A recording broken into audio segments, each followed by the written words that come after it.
Okay, welcome back. Today the backdrop very similar. We are at our new factory. Major works is in the progress, and as you can see now, you can see the ceiling structure is up already. So after the ceiling structure is up, the next step usually is to cover up with the ceiling, but we never cover. I show you here, easier to see. Come. So usually when you have the ceiling structure up, you want to cover up with the ceiling board.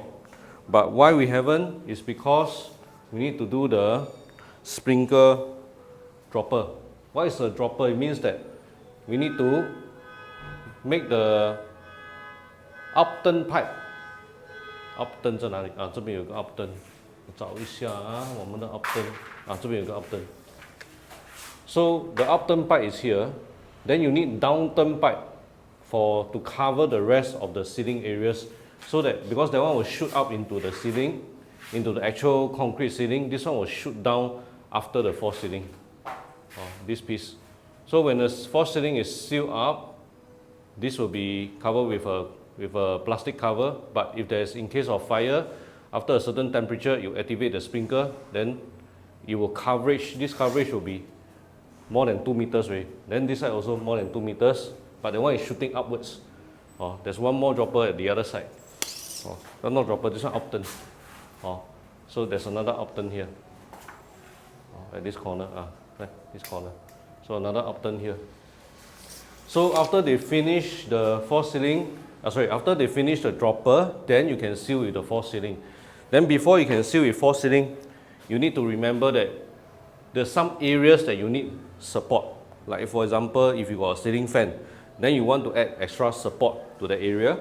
For us, we got carpentry. So just imagine there is carpentry here. If I want the carpentry to hang, I want to secure some bolts to the actual concrete first. Some bolts to the actual concrete first, then drop down the structure so that we can support the partition, not partition, cabinets. Okay, do you all remember the case about 1.5 years, almost 2 years ago? There was this case that was reported in the Straits Times that the false ceiling collapsed onto families in a bedroom. Okay, why did that happen? Okay, there was not enough anchors and support. So how to see whether there's enough anchor and support? First thing first, as I analyzed the photo of the ceiling on the bed that has collapsed, I realized that there was only 4 supports, and because it was an inverted cove design, they didn't do support on the sides. Okay, so for you, if you want to check or you want to get your contractor to give you some videos or photos, you want to check what? Okay, come on, you want to check this type. These are the anchors into the actual ceiling. You want to check there's enough anchors to the actual ceiling. You must have enough. We pan around, you see so many anchors. Just one small area, I already have 1, 2, 3, 4, 5, 6 anchors at this small area only. That's less than the area of the one that collapsed. Already got 6. And then at the end of the wall, like here, okay, at the end of the wall, you want to have anchors into the wall. This bracket anchors to the wall. So now you are relying on strength from the wall as a horizontal strength, and also strength from the ceiling as a vertical strength. So you got 2 so-called support that you need, or 2 types of support that you need. And then if it's very complicated design, like you have some structure that will drop down from the ceiling, you need to support to the actual concrete. What kind of support you can use for actual concrete one? What we can see from here, 这边应该看得到吧？对，这个 angle 应该看得到。These are the actual anchors that is from the ceiling. If you want to drop something that is, hang something that is very heavy, this is a sprinkler pipe, very heavy one. You can actually use this anchor support. So this type of anchor is different from the ones that support the false ceiling. It's even stronger. So it really depends on what you want to build or what structure you're looking at. And for some cases where you cannot have all this because of whatever reason, you want to pre-plan your structure first. Like for example, I remember I had a build that was quite special in a condo. We wanted to hang a dish rack, a stainless steel dish rack, onto a false ceiling. Of course, cannot lah. So we had to open the false ceiling, like cut open like the big hole like that. Then we find the actual concrete and try to support. But to our surprise, when we opened the ceiling, we saw a lot of pipes, beam and structures. So with that, we had to use a bit of creativity. We made a metal structure that looks like a tripod, like a triangle, and then we support that triangle to the ceiling, and then that triangle become a base for us to tie the dish rack to. Don't have the photo with me right now, but that's the kind of work that we do. Some of the things are all hidden one. So today's sharing with you all is also telling you all a lot of money goes into hiding stuff. All these stuff that we try to hide are like, you want to hide the sprinklers, you want to hide your wires for your lighting, and you want to hide your aircon pipes. This one is an aircon pipe. This one is an aircon pipe. You want to hide all this. In this case, you see it's below the false ceiling, but don't worry because I got carpentry. The carpentry will actually block everything. So all these ugly parts will be blocked. Then in case you are thinking, how come I have an open net internet here and it's installed already, but I haven't finished my carpentry. What am I going to do to it? Okay, I'm not going to touch this one. My carpentry is going to build around it, and then we're going to not touch it because it's very expensive to run this open net. Because we needed to use a scissor lift to get it into our building. Let's go outside and take a look. This is our meeting area. We have another small meeting area here. So some of the tools for the sprinkler works are still here. The welding machine is still here. So wait for them to finish, then they will bring away. Then same thing, you see the dropper is done ready. Dropper done ready. Then we have the ceiling structure in different levels. 我们那边可以看到设计，这边 can zoom in and see on this wall what I have drawn for them as a elevation view. So later then we show you the actual view in the actual works. So there's a beam here. We want to build the ceiling under the beam, and then a cove-like structure here. Then raise this part of the ceiling, raise up. So this is one section. Then the other section, this is a window. So we want to flush the ceiling here, then have a cove-like structure, then lower down the ceiling also here. So let's take a look at the actual one. Okay, the actual one is like this. So beam, flush across, cove-like structure go up. Cove-like structure go up, then lower the ceiling a bit also. Lower the ceiling a bit. The other side we still have cove-like structure, but it's not ready yet. So we have cove-like structure, then going up. The cove-like will be here, then on top of the false ceiling is actually higher.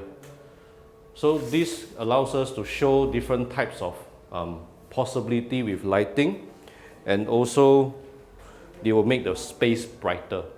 Why designers like to use light is because first thing, you can control with different switches. You can actually control the mood, the ambience, and when you want to, let's say, have more lighting for reading, you have a possibility. So that's why designers like to plan a lot of lights everywhere. Okay, another meeting area. This will be a dome shape. The dome is not up yet, so there will be a dome from here all the way up, then a dome coming down. Why is there so many rounded structures? Mainly is to showcase our capability, because round is quite hard to do. So we want to showcase how does a round look like for different furniture and carpentry. So there's different type of round that is going to appear in our showroom. And then we coming over here, we have our kitchen area. Kitchen area. This kitchen area will be an L shape. L shape. And then we have an island. This area will be the island area. Island area. And then the rest of the carpentry will be built here to also show homeowner different types of finishing, different types of carpentry. Then we can see the most costly part of the works. Most costly part of the works is mainly the sprinklers. Okay, 再转回来，小心啊，慢慢走。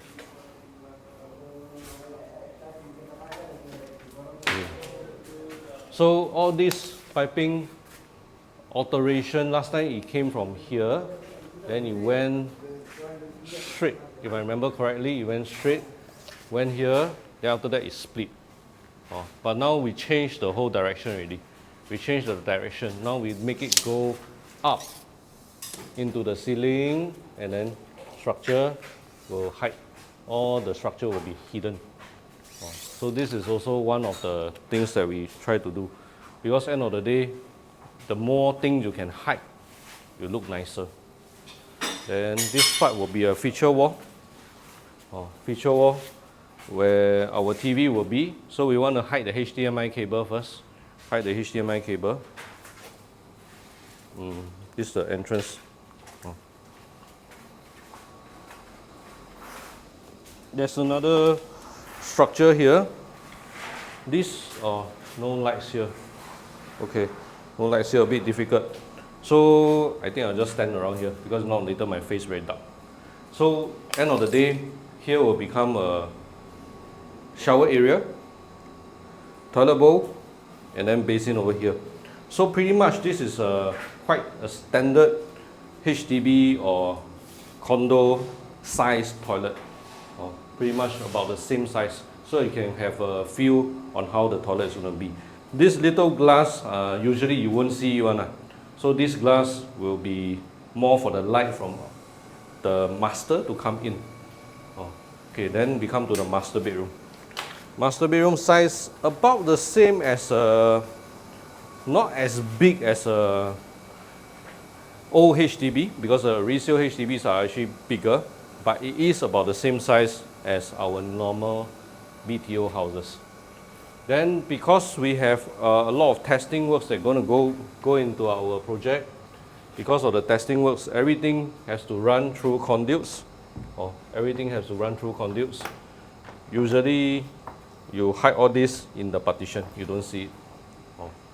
So why all this is done in conduits is because it's hidden. In case you accidentally have a screw, it can block the screw. So these are the way to do the works for if you have inspection and licensing. So I think 这边差不多了。Okay. Good angle, 这样。This side, okay. So in case or in the event you want to engage with us, you want us to become your renovation contractor or your interior designer or carpenter, we have our own factory. Our factory is downstairs, and our design team is also ourselves, which is also downstairs in our office. So everything is in one place, in one house, in one company, so to say, in one roof. Okay, why is that important? Because when messages are passed down through the chain of command, everything is very clear. But if you have outsourced one, like for example, everything you outsource, design outsource, drawing outsource, your carpentry outsource by your interior designer or by yourself, it becomes very difficult to coordinate. Very difficult to coordinate, and sometimes the messages are lost. So to prevent that from happening, the correct way is to make sure that everything is managed by one point of contact and then disseminate down to the team. This is how we do our work. Okay, so if you want to engage with us, our WhatsApp number is 9007 3368. 9007 3368. WhatsApp in, our admin will handle your inquiry and then ask you for your floor plan and let you come down to meet us at our sales event, and you can see our team. So with that, we come to today's live update and sharing, the end of it, and then we'll see you in the next video. Bye bye.